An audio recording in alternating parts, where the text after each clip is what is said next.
You have people that'll buy UWorld, that'll buy Archer, they'll buy Kaplan, they'll buy Hearst, they'll buy all these other people, and they'll buy Simple Nursing, they'll buy, my NCLEX program. They're using YouTube, then they're using the books. So they're using now essentially they have information overload. Right.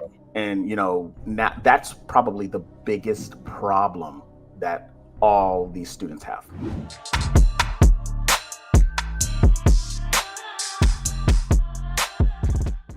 This is the Transformation Nurse Academy podcast. I got a special treat today. We got two Kevins.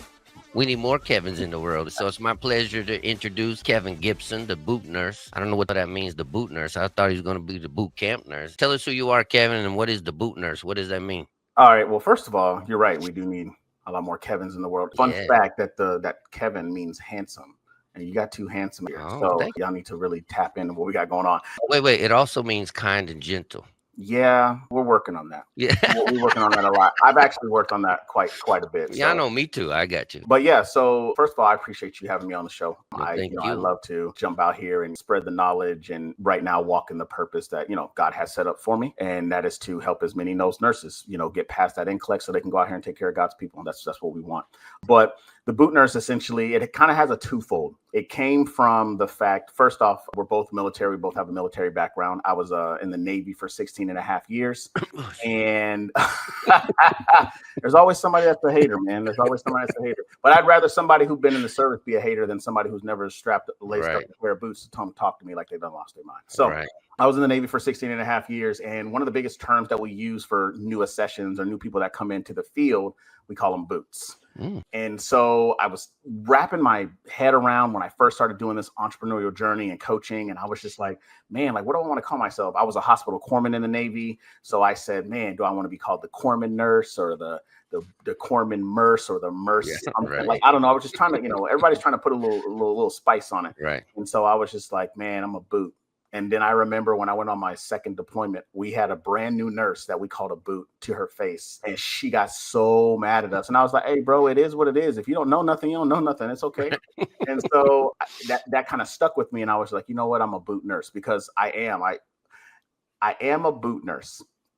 And we all are boot nurses because we are all learning new things every day. That's Not one nurse knows. If I took an ICU nurse and I went and I put her in a pediatric ICU, a totally different ballgame. Right. Or if I put somebody that's in med surg and stick them in the operating room, what? Right.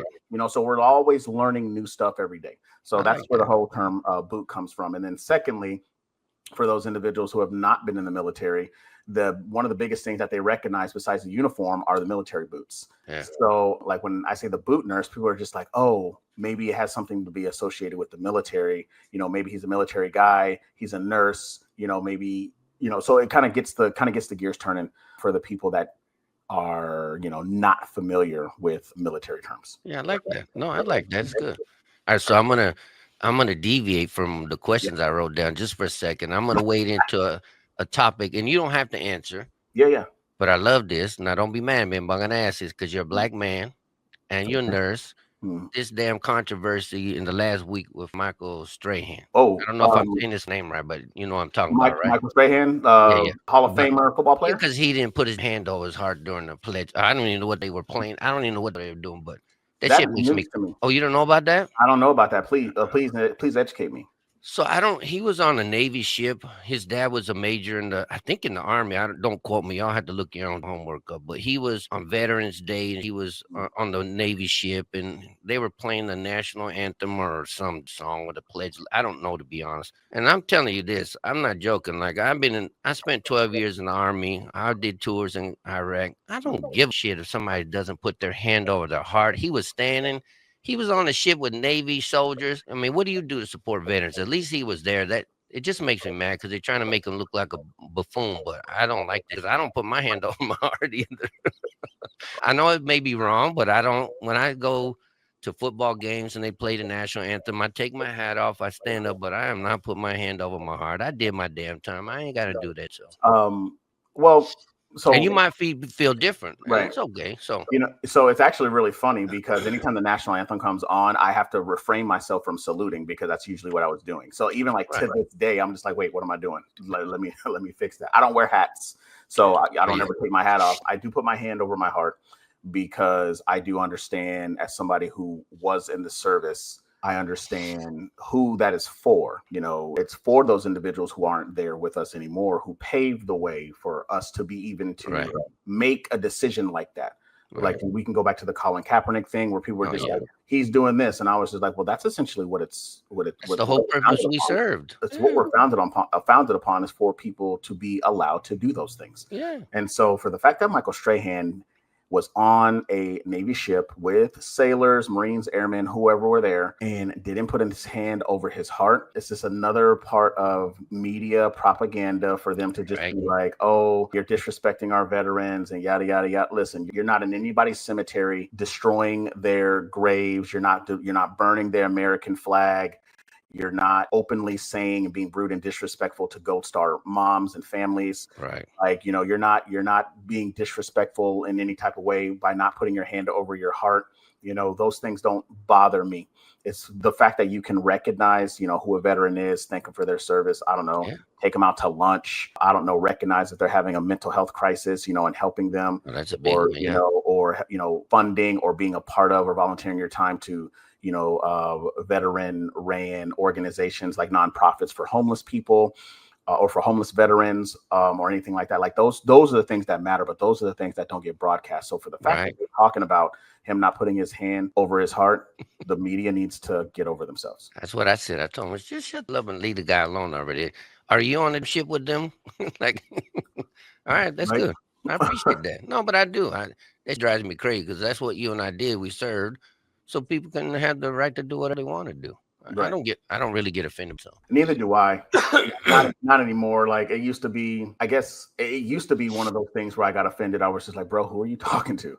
There was one girl, I remember when I was an instructor, I was a surge tech instructor, and I had my students at a hospital, and some random girl who, you know, felt very entitled because her daddy was a Marine, but she had never laced up a pair of boots, and her Right. granddaddy was a soldier. She was talking about the Air Force, and she said a lot of choice words about the Air Force. And I looked at her and I was just like, "Oh, are you in the Air Force?" And she's just like, "No." And I was just like, "Are you in the service at all?" She's just like, "No." And I was like, "Then who are you?" Right. I was like, then who are you to drop in to do an opinion? I was like, you can tell me about what it's like to be a spouse. You can tell me what it's like to be, but until the day you lace up a pair of boots, you know what the mental aspect that Right. does. Not saying that anybody else doesn't, you know, feel some type of way about their position for being married to somebody or being their Right. kid. But until the day that you make that conscious decision to lace up a pair of boots and know that at any point in time you can be in somebody else's country fighting a war that you may or may not agree with, Right. I'm gonna need for you to take several seats and take several steps back. But I did not say it that way. I know That you're was, so nice. you know, what I'm saying? The old Kevin came out. Listen. I was, and he didn't like me after that. But I was just I like, don't care. Yeah. those are my brothers and sisters. Right. I was like, I can do that. Right. You can't do that. I know, people don't understand that even though we're in different branches and we bust each other's chops, we still love each other because we know Yeah, what we all been through. We know what we did to help each other survive and stuff. So that's true. absolutely. And Yeah. So I still stand by that. there was I don't know if you know, but it's on the coast of California. California, we're a little different out here. Yeah. I was there. I lived there for a year when I was in search tech school, so I know a little And bit about it. I think it was it's an Army base, Fort Ord. I can't remember the Monterey. It's out by Monterey. Okay. And my daughter had a gym meet and stuff, and my brother was in the Marines, and my dad was in the Marines. But they gave me a shirt, and it says Marines on it, but it's in the shape of a AR-15 or some kind of rifle. Okay. And I was wearing it. I didn't even think twice about it. But this old lady walked up to me. I can't believe you're gonna wear this damn shirt with the gun. You should be ashamed of yourself. And I just let her I just let her yell at me. And I said, "You're welcome." "What do you mean you're welcome?" I said, "I'm the one who served for you to sit here and yell at me. I fought for your right to yell at me. But you're Yeah. welcome." I said, "You don't even know what people go through." I said, "You're lucky Mm-hmm. that you came to this guy because there could have been somebody else who could have beat you." I Yeah. said, you don't just go at the people and yell at them just because you think you have the right. Yeah. I said, that's how you get hurt. And that's where people have the very misconception Yeah. and the misunderstanding when it comes to free speech. It's just Yeah. like the moment that your free speech impedes on the freedom of someone else, it's no longer free. Yeah. I'm gonna need for you to I'm gonna need for people to recognize that. Right. Because if you just walk up to somebody and start talking smack and you get smacked, that's your damn fault. Because You got to know your place. Like, don't be crazy. Like, Yeah, yeah, yeah, for sure. I'm not even that stupid. Right? I'm just like, Right. I don't know what that dude got going on. I'm gonna Right. just stay over here. I'm going to mind my business. Right. Let's start getting crazy, bro. All You right. do you. All right. So I have questions that I wrote out for you, and I Yeah, appreciate that you thought they were good questions. So, all I right. thought So yeah, they are. can you share a little bit about your background, besides being in the military, and then what led you to become an NCLEX coach? And I know this sounds crazy, but tell everybody what the word NCLEX, NCLEX Mhm. means, because some people may or may not know. Okay. Well, NCLEX stands for National Council Licensure Examination, specifically for registered nurses and licensed practical nurses. So that's where NCLX, or what we call NCLEX. A little bit about my background, of course. Like I said, I was already I was in the military for 16 and a half years. I actually started my nursing journey while I was on active duty, and I got my nursing degree while I was on active duty. So I went to nursing school and got my nursing license while I was still active duty in the Navy. But a fun fact about that is I failed my NCLEX 3 times. Oh, shit. Everything from, work and family issues to PCS moves, which you know Right. about. Right. And PCS moves, like we're transferring from one command or one base to another base. And, there was just a lot of just life problems that were going on at that point, to eventually to where I ended up passing at the right when COVID had broke out in 2020. I got my license in June of 2020. And it was that day I had said to myself, the moment that I get my license, I am going to teach people how to not go through the things that I went through. Right. I actually have an education background. I actually became a Navy instructor in 2015, and then I got my master training, or my master instructor, about a year later. So from 2016, and I taught everything from advanced burn life support. Yeah, I that's was a nice. BLS instructor. I taught TNC. I was a TNCC instructor. I was a TCCC instructor, so which stands for Tactical Combat Casualty Care. Right. Pre-hospital trauma life support from 2015 all the way until I got out of the Navy, which is January of 2024. I was teaching. So I have a very extensive Was this background. was this prior to you taking the NCLEX? This was all prior to me taking the NCLEX. So this is just my take on, but that's why you failed the NCLEX 3 times, because you tried to answer the damn questions like Yes, you did, like you were doing in real life, and you got to be. I hate to say this, but you got to be a big dummy when you take the NCLEX. You got to think basic, and it's hard when correct. you got all that experience. Yeah, 100%. I don't disagree with you. It was my experience of working in the real world, Yeah, from being a surge tech to being a hospital corpsman to because teaching all these that's how your different. brain's trying to answer those questions, and you got to go back to being a big dummy. Very You have to go basic. back to the basics. Yeah. You have to, you have to unlearn everything that you had ever learned, and that was so hard for me Yes. because I was just like, man, like that's not how it works. We as nurses know that's not how it works. Well, I know Right. that now, hindsight's 2020, but you have to unlearn.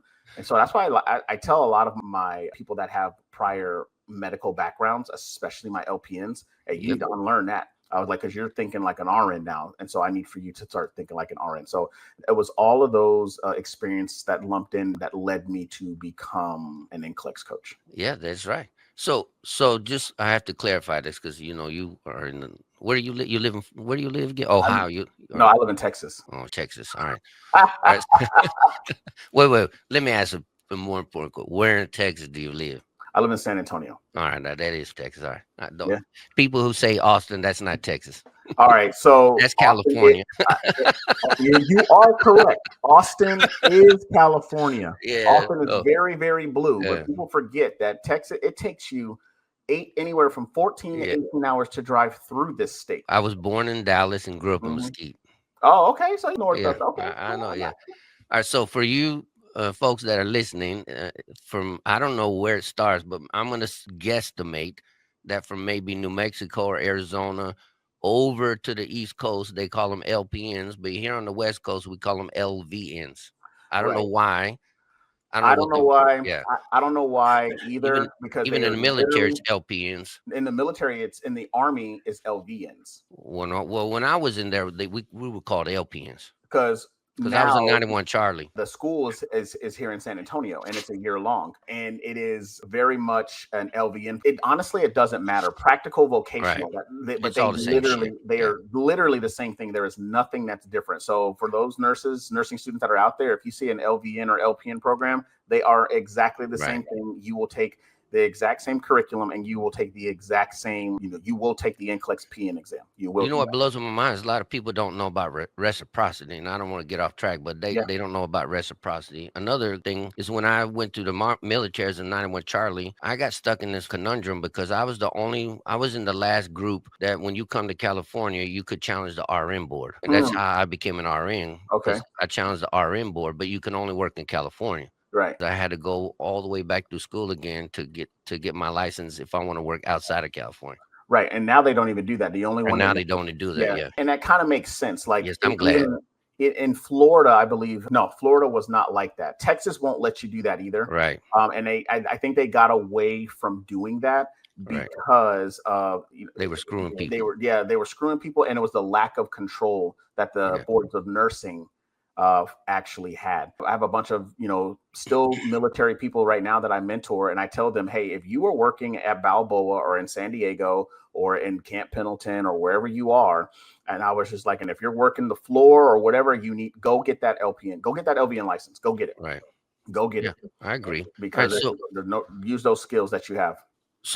what do you find most rewarding about coaching students for the NCLEX? Like I said, I've been an instructor and teaching since 2015, and it legitimately, it is the aha moment for when they finally get it. And the most rewarding thing is literally them passing. Yeah, Like, that's nice. especially Yeah. like Yeah. like I had one who I coached who she took the NCLEX 11 times, and there's some states. How is There it are even? some states. I ain't trying to be mean, but how's that even legal?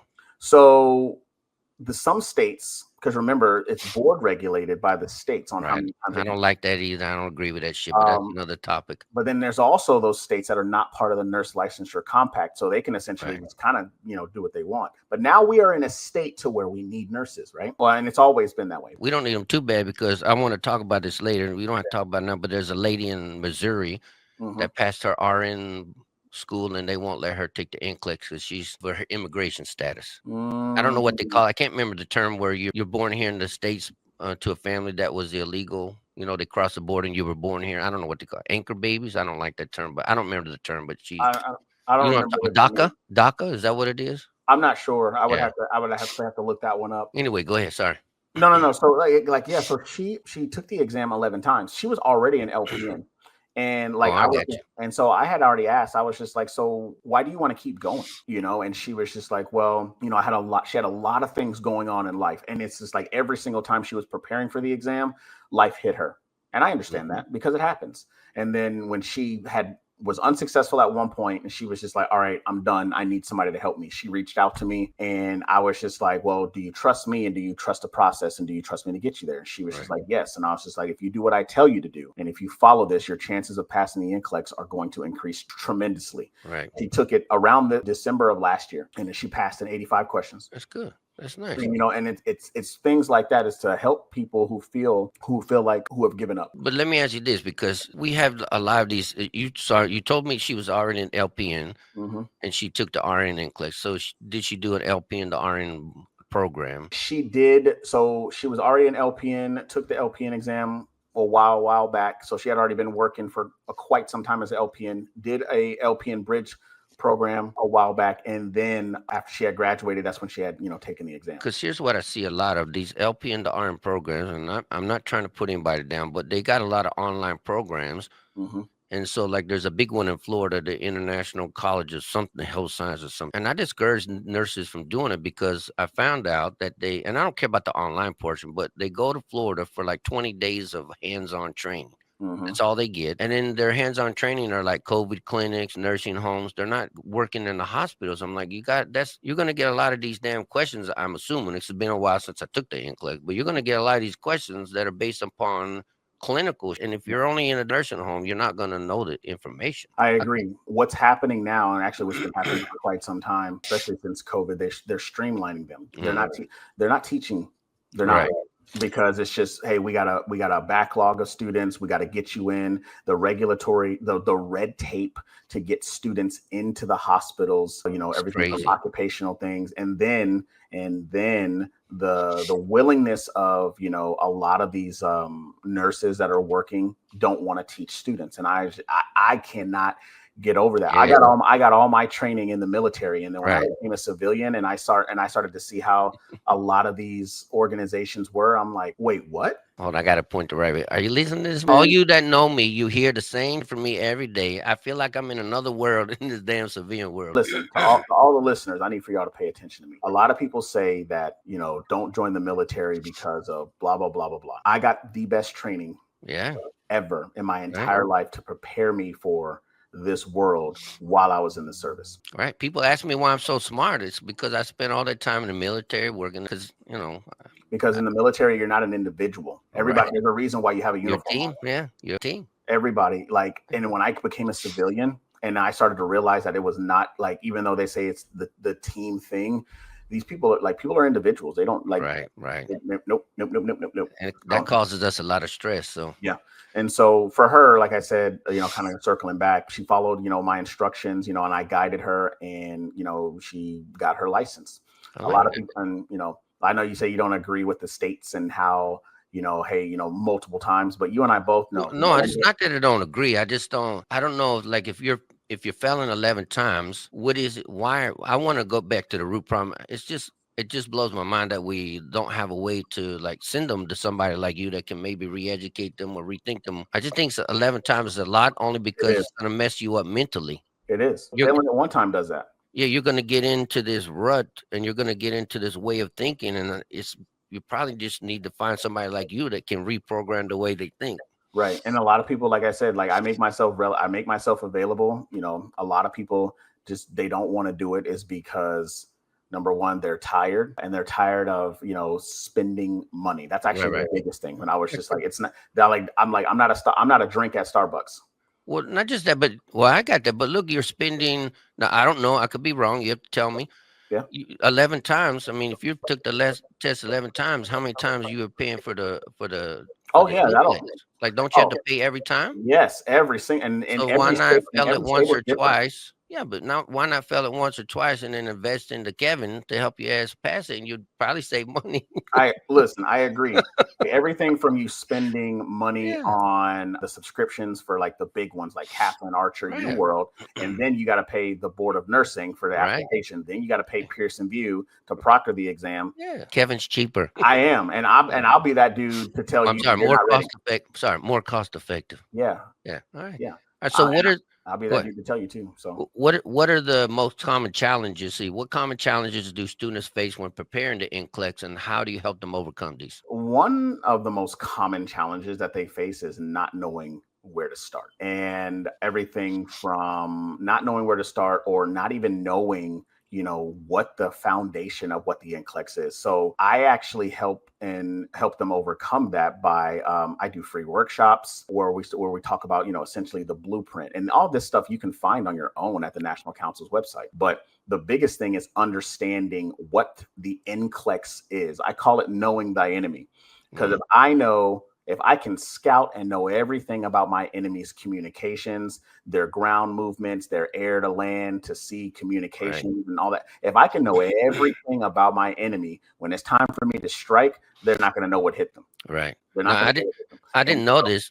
I didn't mean to interrupt you, but I didn't know that the NCLEX had a blueprint. I was about to ask you that question, because a lot Yeah. of national exams, like I'm a certified emergency nurse, we have a blueprint for you to study, and I didn't know the NCLEX had that. Yeah, So absolutely. Just like that's every regulatory body for these big exams, they have a blueprint. Now, does it tell you exactly what to study? no, but it gives you a Yes, general idea. yes, and no. They give you like, hey, go look at basic care and comfort. Oh crap, what's under basic care and comfort? 50 topics, and they Right. can ask you multitude of questions from those. And And that's so what you cover. and that's what we cover. And so as we go through it, I'm just like, okay, let's talk about the NCLEX. Do you know what it is?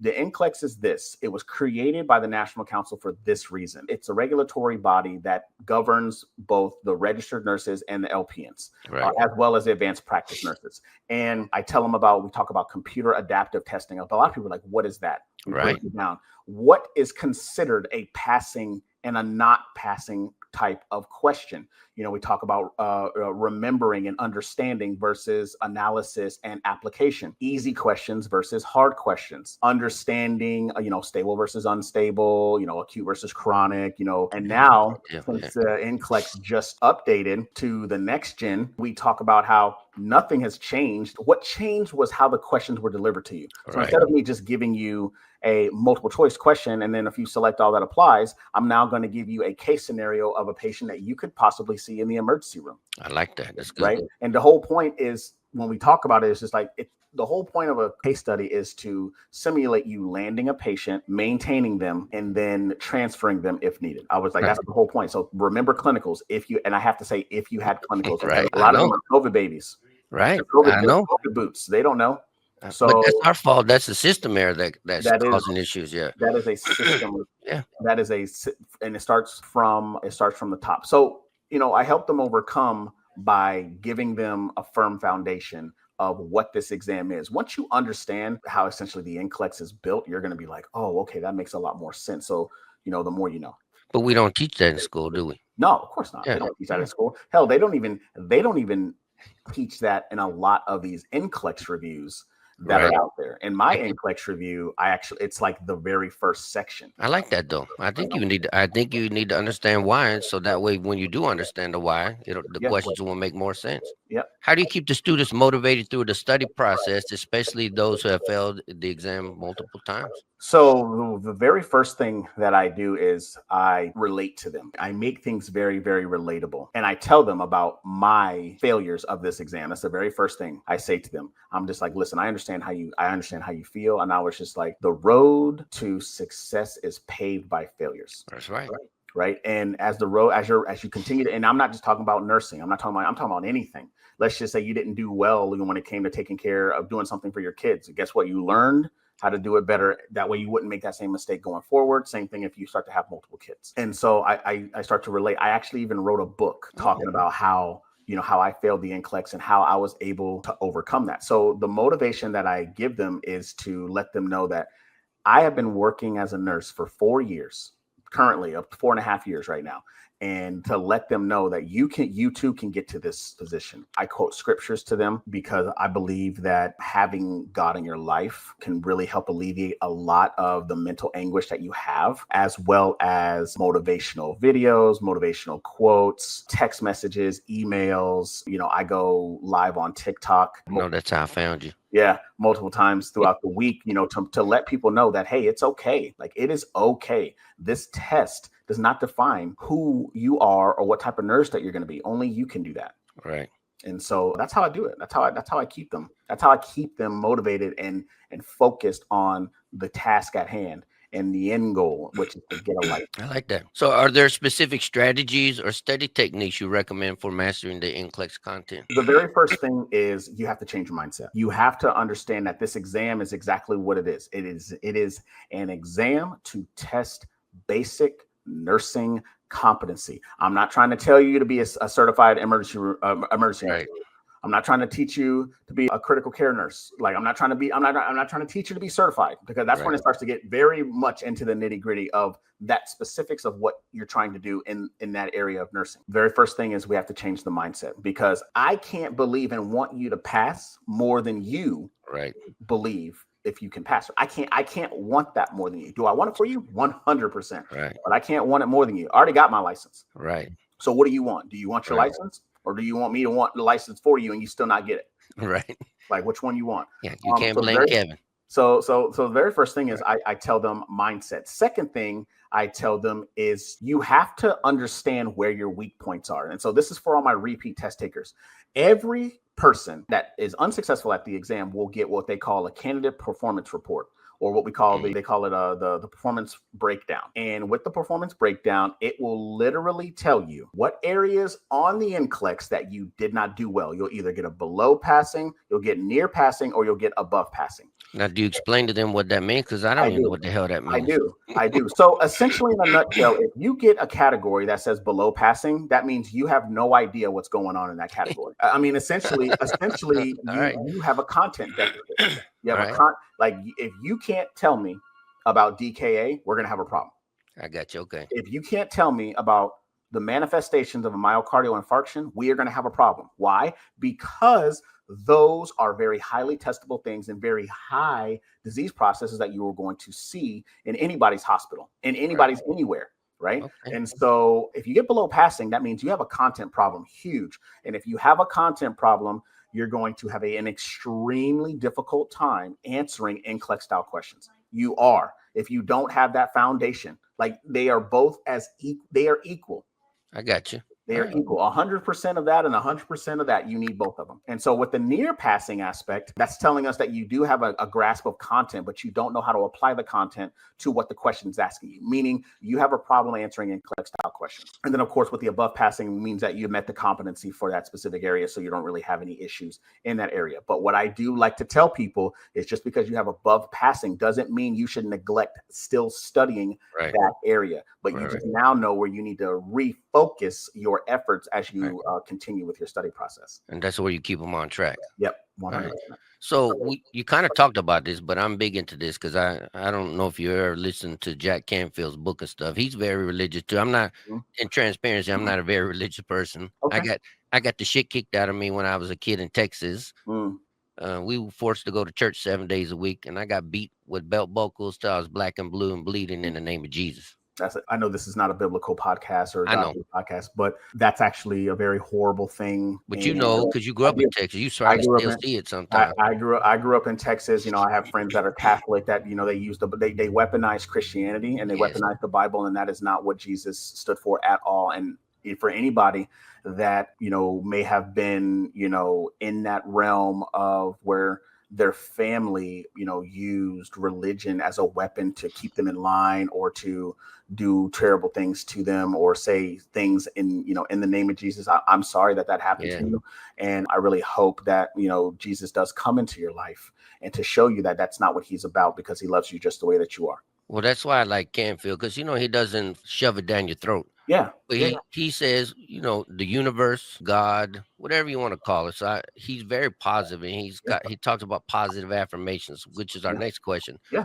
What role does mindset play in the NCLEX success, and how do you support students in building a positive mindset? Because a lot of times, even me, I was a very negative person because of the way I was raised. Right. And so I believe, like I'm seeing it now, just by changing my positive mindset, that things happen way much better, or they happen more often to me in a positive way because of changing my mindset. So how does that affect your, you know, helping people be successful? Well, like I said earlier, the very first thing that we have to do is that we have to change that mindset. Like we really, really do. You know, in 2 Timothy, it says life and death is in the power of the tongue. What you say can manifest. Your words, as my good friend, Nurse Amber, always says, she was like, your words do not have a sense of humor.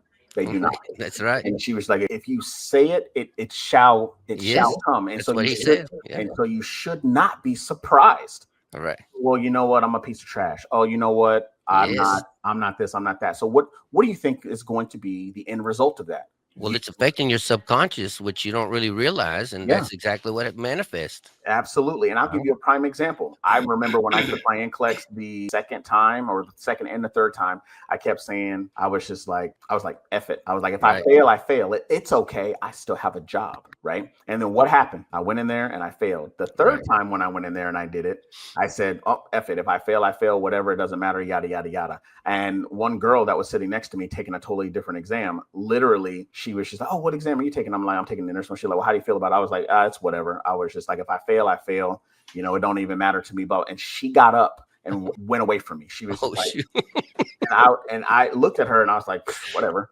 And then what happened? I failed again. And then I kept saying to myself, why do I keep failing? And then it took, you know, an Army major who then became an Army lieutenant colonel, who is now a retired lieutenant colonel, who was an ICU nurse, who really roped me in. And he was just like, I don't ever want to hear you say anything like that out of your mouth. Yeah. He didn't say it like how I just said it. He said it very, Right. very military, to where even to this day, I still very much can get very much roped in by an officer checking me because I was enlisted. So I was too. Yeah, I got you. Yeah. what that does is when I start to hear them say anything, I'm a dummy. No, you're not. I was like, you were created in his image. You were created perfectly and you are great just the way that you are. And I was just like, and I want for you to believe that. Right. I want for you to believe that because I believe that. So the way to help build the positive mindset is to continue to just spit and spew positivity into them. That's Like, right. I want you to have this. Do you make them write down positive affirmations? All the time. I'm Yeah, just that's like, good. here's what I want for you to do. I want you to get some sticky notes, because I have like a pad and sticky notes like all over my desk. Okay. I want you to start writing I want you to start writing wonderful things about yourself. Say, I want you to start it off with I am. If you start off in the book of Genesis, that's right. Start off in the book of Genesis, I am. That's what Jack teaches. I love it, man. That's good. When you go to the book of Exodus, and when Moses says, who am I supposed to tell? Who am I supposed to say sent me? Say, I am sent you. So that's why he says, when you say I am, you're essentially saying that God is telling you that you are this. I am stupid. I am dumb. No, you are not. God never said that you were stupid or dumb. Right. You are manifesting that. You're manifesting, right. And I have on my lock phone screen. It's not quite I am, but it says I have the power to create good things in my life. Yes, you do. And I always tell myself right after that, I am creating good things in my life. And then what happens? And it works. Yes, Ben. Look, I'm with you. See, you know what I'm saying? Like, what happens? Here we are with on our entrepreneurial journeys. Yeah. Creating these things for people, because I am a bundle of positivity. Yes. And I want to help these people. You're not wanting, you are. I am helping. I am. Right. That's right. People. I love that. Yes. I like that. All right, so how do you tailor your coaching for students with different learning styles? Because not everybody learns the same. Yeah, absolutely. So the top 3 learning styles, you have your auditory, kinesthetic, and you have your visual. Believe it or not, 70% of learners are visual. And then, the other ones are split up, evenly. But there's a good amount of people as well that are a combination of one or all of them. And so we'll stick specifically to those individuals that are like auditory. So the example that I like to give is, I'm like, do you like listening to the radio? And like I said, most of the students that I talk to are women. And so I started asking them just really crazy questions. I was like, so you're an auditory listener? And they're just like, yes. And I was just like, well, tell me about that. Oh, I've been listening to the Marquet lectures. I've been doing this. I've been doing that. And I'm like, okay. And then I turned the tables on them, and I'm just like, hey, have you heard that Brokey song by Big Lotto? And they're just like, yes, I love that song. And then I was like, what are the lyrics to it? And then she was just like, oh, it's this, it's this, it's this. And then I'm just like, huh. I was like, so we can learn a Lotto song, but we can't understand how the trend of DKA works. And they were just like, you got me. And I was just like, but do you see how powerful auditory is? Do you see how powerful listening is? Right. And so I was like, have you ever been to the mall and you went into like Foot Locker, or you went into a store, and then you hear a song, and then 20 minutes later you come out and you're just like, where did I hear that from? That's because your brain was subconsciously, listening and acquiring that information. So why wouldn't you do the same exact thing? So here's what I want for you to do. I want for you to look up these podcasts. I want you to look up these lectures. As a matter of fact, since you are in my coaching, you get access to my lectures. I want you to listen to these lectures while you're driving to and from work. Right. I want you to do this. I want you to do that. I was just like, we are going to fill up your time with studying, even if it's passive. I call it active and passive studying. Active, of course, is where you're sitting here looking at the questions, looking at the lectures on the computer, or you could do it passively. I don't care if you're cleaning your bathroom. I don't care if you're on the toilet. I don't care if you're mowing the lawn. Listen to it, because before you know it, you're going to be like, where did I hear that from? Oh, right. I heard it in a lecture. And so that's an example of how, one of many techniques because that we use to help them master. Because the subconscious is always on. It's always listening. That's why if you talk trash about yourself, your subconscious is listening, and it's going to manifest what you put into your brain because you heard it. Yeah. 100%. I tell people, I was just like, have you ever fallen asleep and heard something on the TV, and then all of a sudden you had a dream about it, or you can hear it while you're sleeping, and then you wake up and you're just like, how do I know all of that. And I was just like, that's because Right. your brain is it is steadily absorbing all of this information that is around you. There's a reason why when you smell something, you recognize it. There's a Right. reason why when you see it or you hear it, you recognize it. If it's good, I'm going to it. If it's not, I'm staying away. There's a That's right. reason why those things That's happen. right. Like, so let's use what we have. Well, So I didn't notice, and I love science, but I didn't notice. But I keep talking about this book because man, he changed my life. He talks about the subconscious, and I'm just quoting numbers. I know it's probably not exactly right, but he says your subconscious can produce, it can process like 100 gigabytes per second of information, or like 200,000. Like it's a crazy number. I'm like, holy shit. Where you're conscious, when you're awake, is on like it's like being on dial-up internet, mm, where your subconscious is like on, like, I don't know what the fastest fiber optics Wi-Fi yeah. is. I don't know what the fastest is, but he's like, that's what your subconscious is doing, and your subconscious is always on. And if you put negativity into it, that's what's going to be put back out. No, yeah, absolutely. Oh, all right. Yeah. So you've already done this once, but I don't know if you have another story. But the next question I wrote was, can you share a success story that stands out from your time as an NCLEX coach? You talked about the one you helped with 11 times. Is there anybody else that stands out even more? Yeah, there's another young lady last year around this time. She had failed NCLEX 3 times, and she had saw some stuff of mine on YouTube, reached out to me via Instagram. And usually in Instagram and stuff like that, like I don't really jump on Instagram like that. But then there was something that was telling me that night that, you know what, somebody's reaching out to me. Let me see what's going on. And so her and I went back and forth. And I essentially told her, yeah, I can offer you coaching. Here's this, here's that. This is what it is.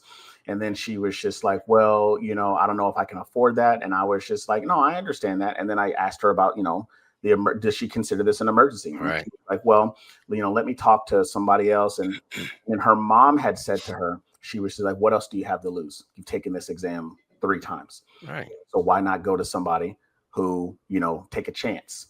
And I was just like, okay, cool. And then next thing you know, she jumped into it. We worked together for a month, for 30 days. I did give her a couple of extra sessions. She had direct access to me, have an Excel spreadsheet that literally will show me, because numbers don't lie, people do. Right. Right. That will literally show me what areas of their studying process where they need to improve.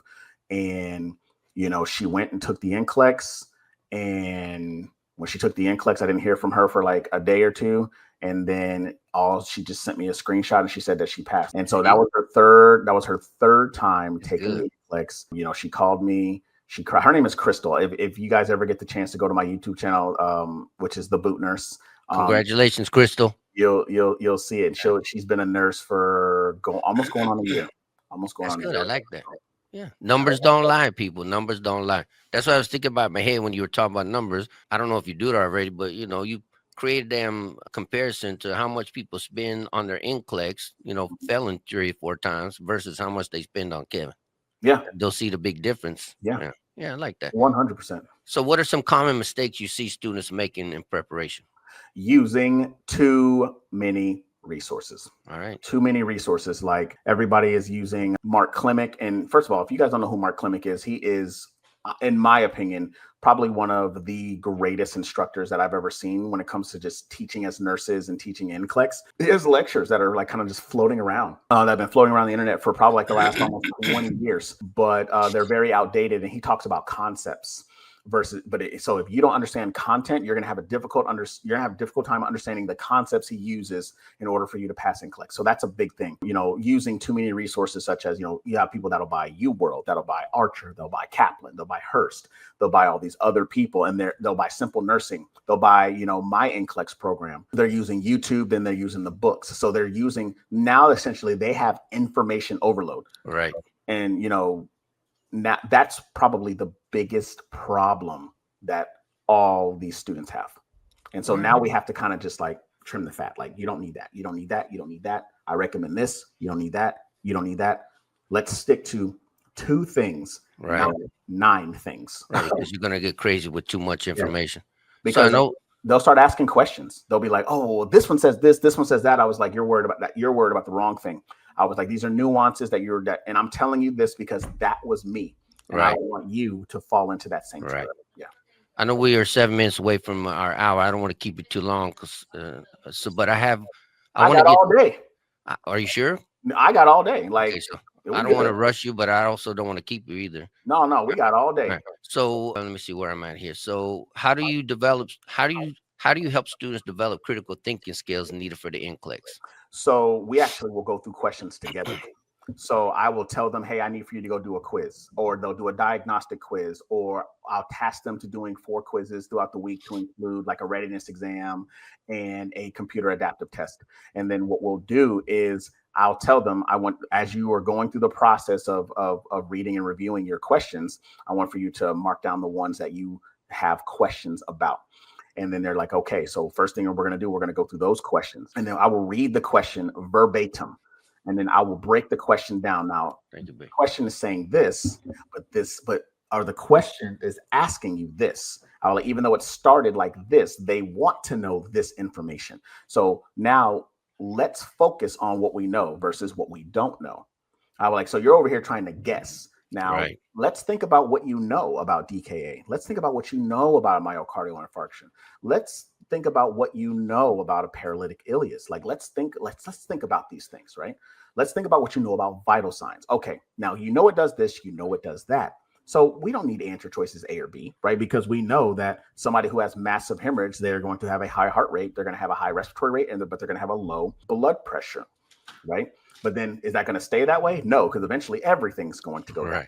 And so I was like, remember, the pipes aren't piping, meaning we don't have any pressure. We're losing it. And I give the examples if I was just like, the vessels in your body are equivalent to the pipes in your house. If your pipes in your house burst, that means you have no water pressure and it's just going to be dribbling. So think of your body just dribbling like that. Everything has to be under pressure for a reason. And that's how we talk about that. I mean, we have to make it relatable. Yeah.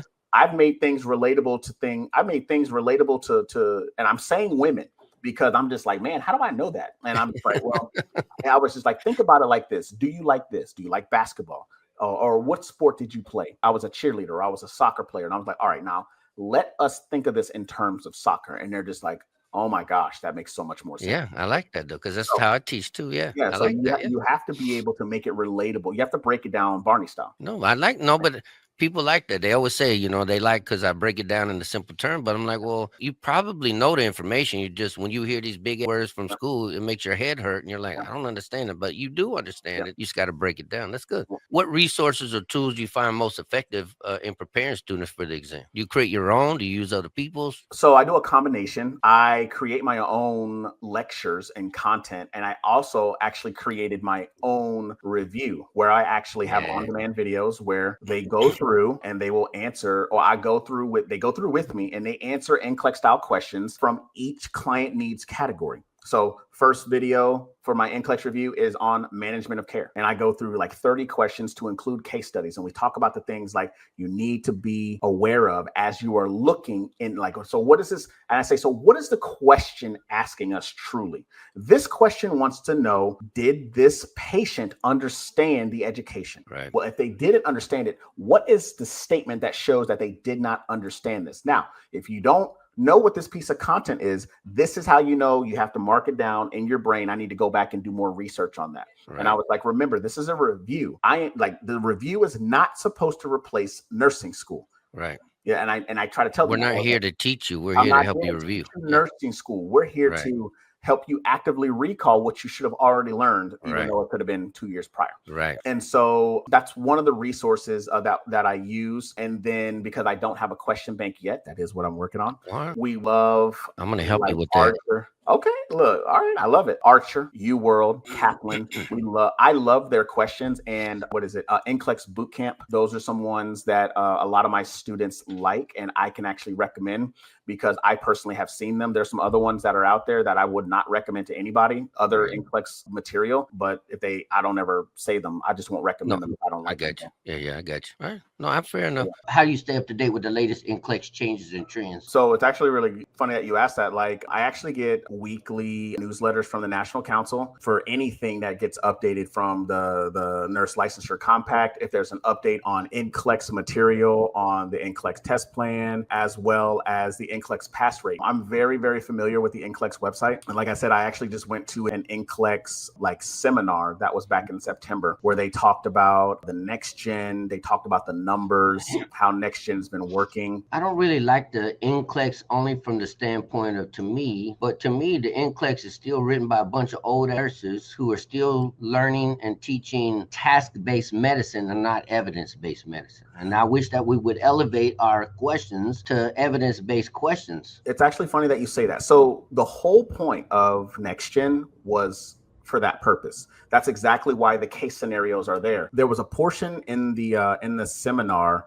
where they essentially would track all the way from the beginning of nursing school all the way to get feedback from nurses that are in hospitals. It's all evidence-based, even though scenarios may be skewed a little bit, but it is all evidence-based because that's how the questions are made. That's number one. Now, the people that run it, like the board members, most of them are old. But the NCLEX, the National Council, NCSBN, they actually have NCLEX test writers. Like, you can actually be an NCLEX test writer. Right. I think you can do it for up to 2 years. I actually tried to do it, but I can't do it because I am an NCLEX coach and I have NCLEX conflict of interest. It's definitely a conflict of interest. Now, don't get me wrong. Would I have loved to done it? Yeah, absolutely. But ethically, it's not right for me. Right. Here's my total opinion on that. I've looked at a lot of NCLEX material, and I can honestly say that, in my opinion, I think the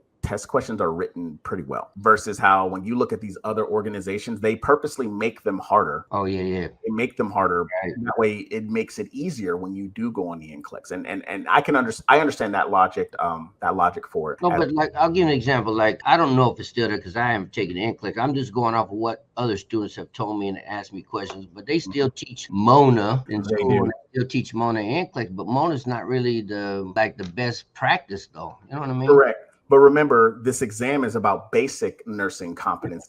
We're not thinking as a seasoned veteran. Maybe that's why it's hard for me. Maybe that's exactly. why. Exactly. But we have to think about those individuals who will be working in a clinic or will be working pediatrics or be working in oncology who aren't morphine and nitro and even oxygen aren't what you're supposed. Even if you're in a clinic, you shouldn't be given those things. Those are acute. Those are acute meds that you should. Well, oxygen you can give if you have it, which everybody should have it. Yeah. Morphine and nitro you won't have relatively available to you in a clinic.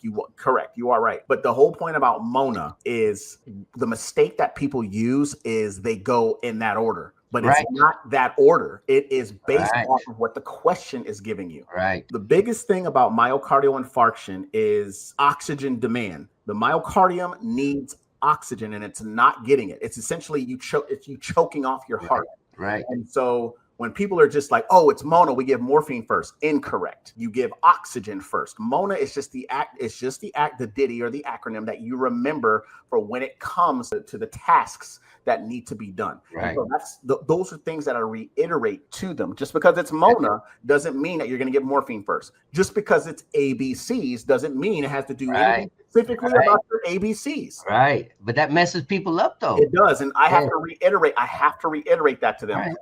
Every time I drop a question where it says, which patient should you see first? And they go straight to airway. Doesn't matter what it is. They're just like, oh, the patient has acute asthma with a O2 saturation of 96%. And I'm just like, Right. I was like, you probably shouldn't see that guy first. Right. And it's hard because their brain hears ABCs and it messes them up. And they were just like, oh, airway. And I was like, wrong. And they were like, I don't understand why I got it wrong. And I was just like, you have to be flexible. Right. And you have to be willing to rewire your brain.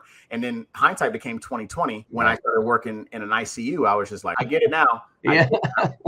So when we keep up with the trends with NCLEX, I'm very, very, very deep into that website, and I actually read. And it's weird. A lot of people are going to say that I'm weird, but I read those. I don't think it's weird. I think that's how you learn. People always ask me, and I don't want to say that, but people always say I'm smart. And if they ask me how are you so smart, I'm like, I just read. I read and I ask questions. That's all I do. It's not right.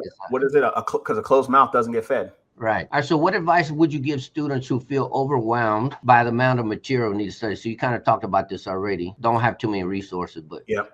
Don't have too many resources, and then understand where your deficit is. And I say deficit because you guys in nursing school will hear that deficit, fluid volume deficit, right? So that's why I say those words. Don't use a lot of material that you can scour and find on the internet. And also, you need to understand where your starting point is, such as if you know pharmacology is a hard part, because it is a very hard part. It's the second largest section on both NCLEX exams. It is large. I'm finding out that a lot of schools, at least here in California, they're kind of dumbing down pharmacology. Oh, yeah. They are. Like one young lady that I helped earlier this year, she said they don't teach them pharmacology. They learn pharmacology in their prereqs, but they don't teach pharmacology in the program. And I was just like, why would they not do that? Because, I mean, let's think about it. We're going to talk about lisinopril or whatever. Like, you have to be able to understand it from the pharmacokinetic aspect and also to the nursing aspect. Yeah, but they're teaching people to rely on pharmacy, and so I think that's a mistake. I think that's dumbing down nurses, and you're seeing the results of that. You will dumb down. You will 100% dumb down the nurses, because here's a big thing. When I was working in the burn ICU, I had a doctor give me an order for 25,000 units of heparin for somebody who was not on CRT. I see. So and so if you don't understand that, and then you were just to give a medication blind, your patient's going to die. If I would have gave 25,000 units of heparin, they're going to see Jesus. They're going to go meet JC real quick. Right. DC to JC real quick. That's right. Right. That's and good. So if you don't understand your pharmacology, you better not ever give a medication blind, ever. That's what some of the schools are teaching. Just blindly follow what the doctor or the pharmacy says, and you can't do that. You got to stop that. Yeah. I agree with you 100%. All right, so what are your top tips for managing stress and anxiety before your exam day? Number one is going to be time management. You need to be able to manage your time. And by managing your time, you need to be able to know when and when not to study. Not only what to study, but when and when not to study. I like to tell my students, you need to give yourself at least 1 to 2 days off during the week. Think of your brain as a muscle, and you need to give it time to recuperate. I mean, imagine if you were studying, you're studying for 10 hours a day with nothing but quantities amount of questions. And if I said, hey, go to the gym and I want you to run for 10 hours. Most of people you're not going to make that. So why would you do that to your brain, right? So that's one of my tips, is you really have to have time management. Another tip is a study schedule, because with the study schedule and your time management, you balance the two out to know what to study one day, how long to study it, and then when you can actually incorporate your break days. I used to study Tuesday to Monday, and then I would have 2 days off. So I would have Tuesdays and Wednesdays off, and I would study from Thursday, even over the weekend. I would do all that. And so that's another way to do it. Positive affirmations, which is what we talked about by putting sticky notes and saying encouraging words to yourself, and no drinking coffee. I'm sorry, girls. I know y'all want to drink coffee. Yeah, I see it.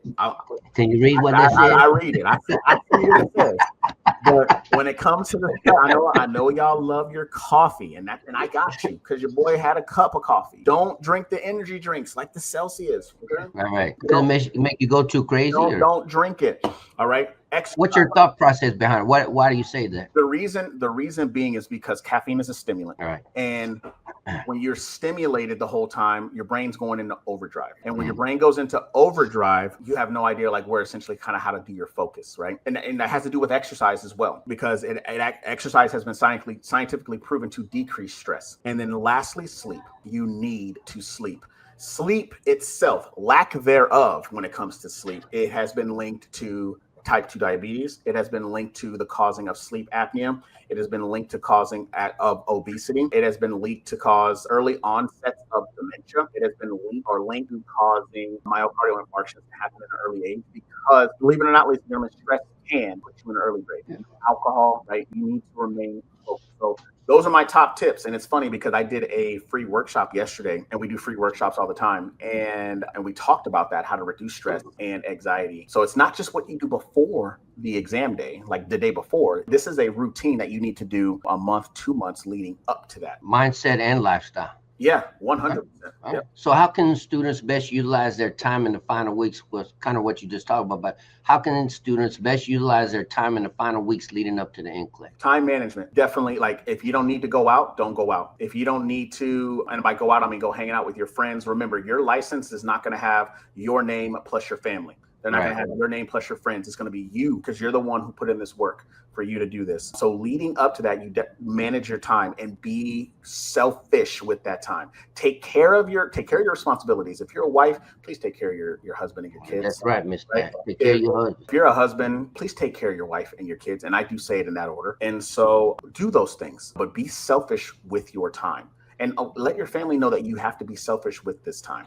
Right. That's how you have to manage your time. If you have to get so regimented to write it down, write it down. Well, that's what I was going to ask you in the last question. Do you provide them a study schedule, or do you make them create their own? So I actually provide them a study schedule, and it is a template. It is a straight template of how I want for them to study, but we can always adjust it. Right. So a lot of them tell me, I want to study questions every day. Great, I have a template for that, but I don't recommend it. No, okay, I'll give you both. 3 days later, they're just like, I don't know if I can do this. Why? Why don't you think you can know how to do this?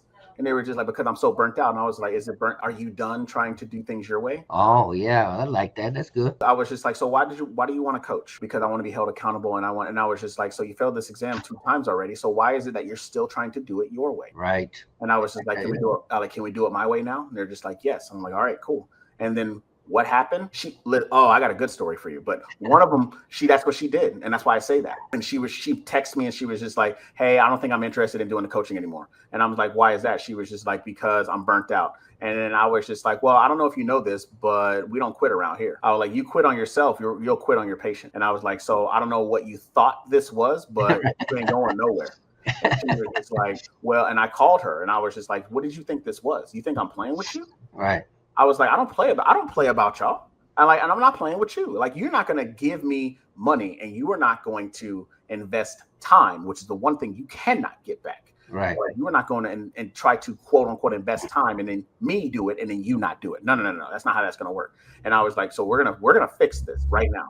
And then she was just like, okay, that may be too aggressive for you. And if that is, no, I like it. Not you. I'm talking about this is to the audience. This may be too aggressive for you. Yeah. That's all right though. That may be something that you need that you don't recognize that you need at this moment. Right. And what happened? She followed it. Next thing you know, boom, passes. And I was like, well, look at that. And I was like, and you wanted to quit. Right. We don't leave no one behind. That's right. We're going to drag you across. Like, no. Let's go. Come on.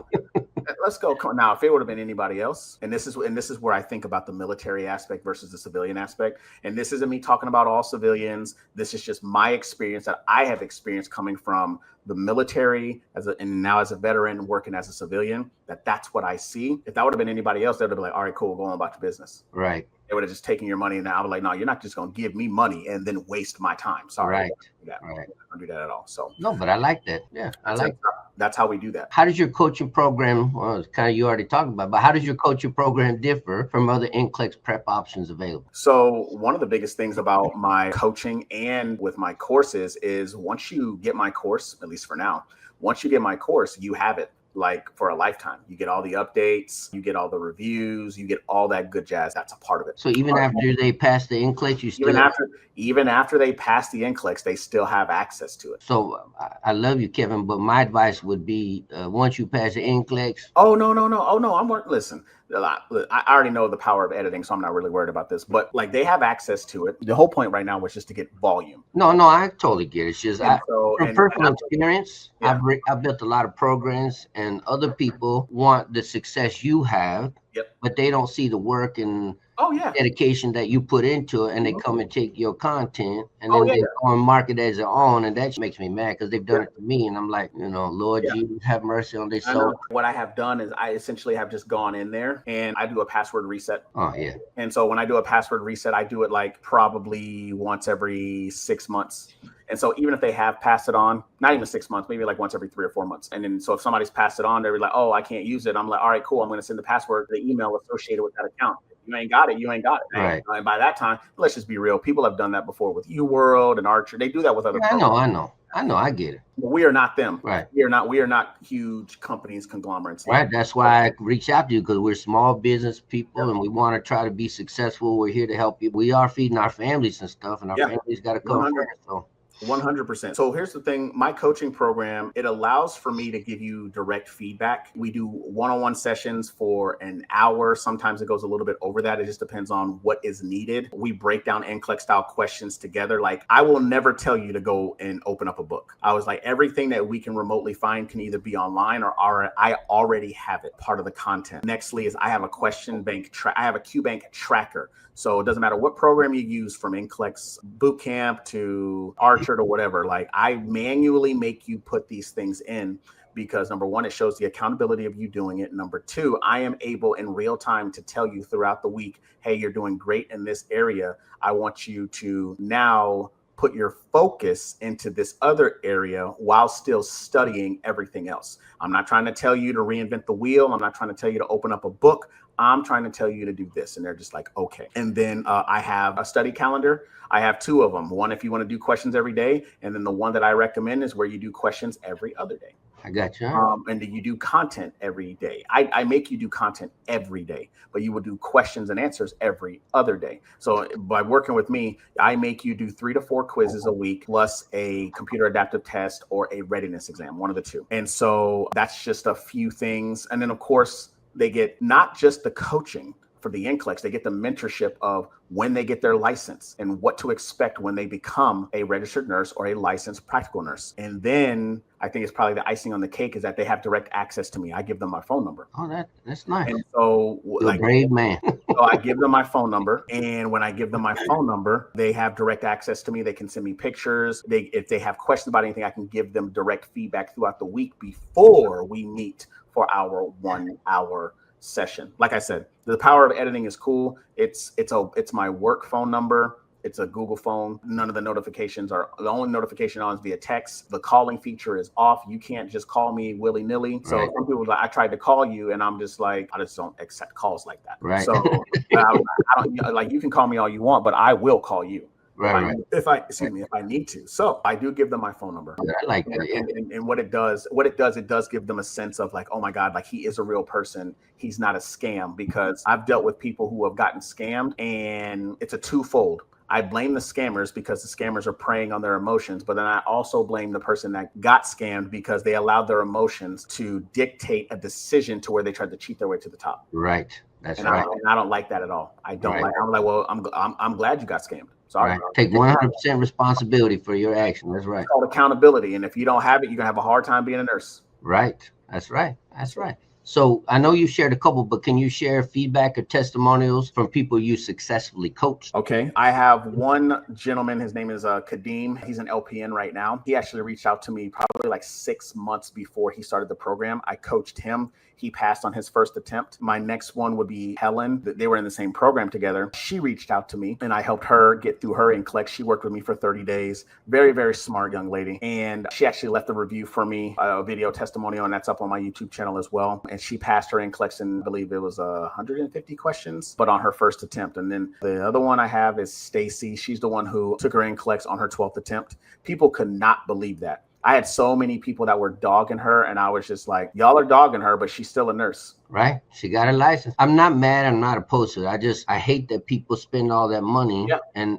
I feel like it's our system that we've created that have failed the nurses and put them in this position. Yeah, 100%. Then I have Jason, who is a registered nurse who actually is in the Air Force Reserves right now, and he's trying to go back active duty. He reached out to me. I coached him right after he graduated school, and I coached him for about 2 weeks. And then probably on that third week, he had his test date, and he took it, and he passed on his first attempt. So there's tons and tons of testimonials that I have on my website that I post on social media, as well as on my YouTube channel, of all those people that I've helped. So if you failed one time, or if you failed 11 times, anything in between. Or if you want to study before the damn NCLEX and be successful the first time, he'll correct you as well. Absolutely. And that's exactly what Kadeem did. That's exactly what Helen did. That's exactly what Jason did. So because they pay UWorld, and I don't know them all, but you do, but they pay all these other companies that are big corporate conglomerates. Why not help a small business person who's already got proven track record and it's real? And that's what it is because a lot of these programs are integrated into their nursing programs, right. Or they're just like, hey, just do this. But not everybody learns the same. Not everybody learns the same. So use Kevin. All right, so I wrote down, what specific services do you have? Like, if somebody needs extra help, do you have a way to give them extra help? What if English is not their first language and they have a hard time? Because I get a lot of nurses who who English is not their primary language. Do you have a way to help them? Here's one thing, and this is one thing I do like, is that if I don't understand, like if you're having a hard time understanding languages, I will point you in a direction of somebody who can essentially help you break those down, who English is not their first language, but who also is a good coach for questions and mentorship as well. But if that's not something that they want and they want to work with me, one of the biggest things, especially when it comes to language barriers, I want for them to actually do coaching with me, because I could sit here and explain it to them via DM or via an email, which is incredibly hard to do. It's easier for us to be face to face. And I'm like, hey, let's talk about these words. Let's talk about this, because the language barrier and converting from whatever language that is to English and then trying to interpret that based off of what the question is asking you, that's a very hard thing to do. And I'm not saying that it's not impossible or it's possible to do. It's just, it's a lot easier for me to just be like, okay, so let's think about it like this. I know that, Spanish is your first language, but let's think about it like this, and so on and so forth. Those are a couple of the services. Like I said, it's the coaching and the mentoring.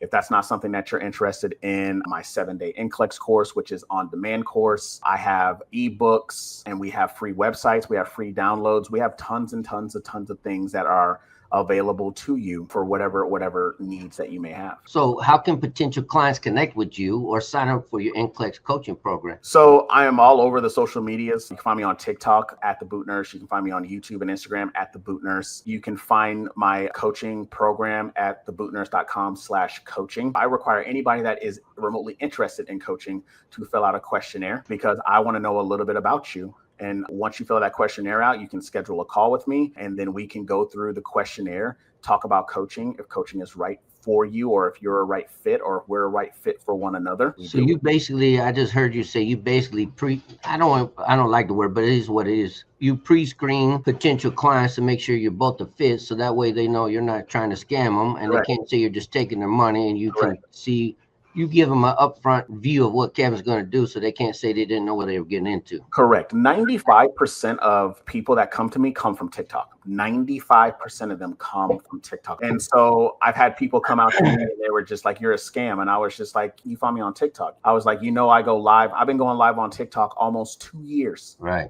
And I was like, if you're not seeking help, then just say that. How would you call the scam? I mean, what is it that you're scamming people? Like I'll give you a really good example. And this is something that I learned while I was on my entrepreneurial journey. I started coaching in 2020. I coached people for free for 2 years. And then what really happened, what was the nail in the coffin, I had 5 people lined up in one day, and then none of them showed up. So I was just like, all right, so there's the end of that. I was just like, because obviously you don't value my time, and you want to waste it. So then that's when I started putting a price behind it. And then when I put a price behind it, that's when the numbers actually just dwindle. And I was just like, well, now we're going to see if who's ready for it. And over time, I've gotten better at doing that, which is why I put the questionnaire there, which is why I ask the questions that I ask, which is why the services for me to coach you aren't free, is because I go very much I get all in your business. Right. You ever heard that term, shit happens when you're trauma naked? Right.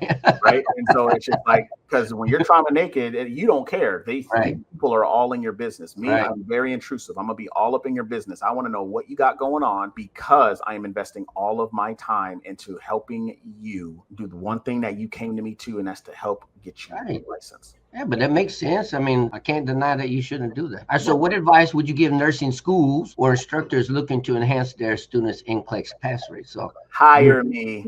Right. I agree with that. Hey, listen, if any nursing schools are interested in looking to enhance their NCLEX pass rate with their students, I am available to do that for you. I like that. So I'll put in the links and stuff, but make sure we put in make sure we put in the websites for Kevin's, his, I don't know if you have a website, but I'm sure you do. I do. Put in the links for the website, put in the links for the TikTok, Instagram, Facebook, all of your social media, so that way people can find you. Anything you would like to leave us before we finish? Because that was it. That's all the questions I had. Man, we hit right at the 1.5 hour mark. I'm cool with that. But did we go too long? No, man. I've been on podcasts that have been like 2 to 3 hours long. We're good. The one thing that I would leave all the students with is to remember why you said you wanted to become a nurse. Remember your why. And I would hope the why has to do with you and you alone. You don't become a nurse and say, I did it for my kids. You don't become a nurse and say, I wanted to follow in my so-and-so's footsteps. Like, you become a nurse because you made the conscious decision that something that you had experienced in life led you to you opening up your mouth and say, I want to be a nurse. Right. Now, your children and everyone else, they reap the benefits of you accomplishing that goal. Right. Your kids don't care what you do. Right. Your grandma don't care what you do. As long as you do what you said that you wanted to do, which was become a nurse, so you can take care of you and other people. Notice how I say you a lot, because you are the most important piece in the puzzle. So that's what I would say, is to remember your why. Always push through the finish line, because no one starts a marathon to not finish it. Right. That's true. All right. So I appreciate you, Mr. Kevin. There's not enough Kevins in the world, but remember Kevin, the boot nurse. Visit him on TikTok, Instagram. That's right. And I appreciate you guys for visiting us at the Transformation Nurse Academy podcast. All right, you guys. I love you. Peace out. Later.